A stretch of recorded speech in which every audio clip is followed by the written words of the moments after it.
ভালো লাগে না।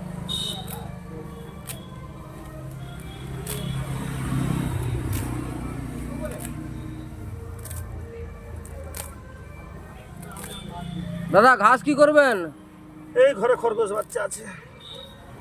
কটা খরগোশ আছে আপনার? 4টা। এড়ে না মাঝি? দুটো এড়ে দুটো মাদি। বাচ্চা কাচ্চা হয়েছে? হবে, এবার কাজে লাগছে।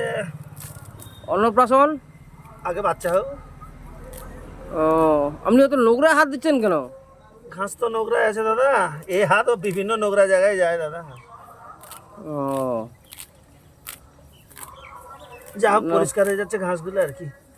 সারা প্রচুর নোংরা, হাত ধুইতে হবে আগে ভালো করে। হ্যাঁ ভালো করে হাত ধুয়ে নেবেন, কেন নোংরা এখানে পড়লে তো। হ্যাঁ, যা রোগ আসছে, আবার কি একটা ভাইরাস আসছে। এটা আবার কি ভাইরাস? আরে ছোট ছোট বাচ্চাদের, 60 বছরের বুড়াদের ও, প্রচুর ভাইরাস আসছে। ঠিক আছে।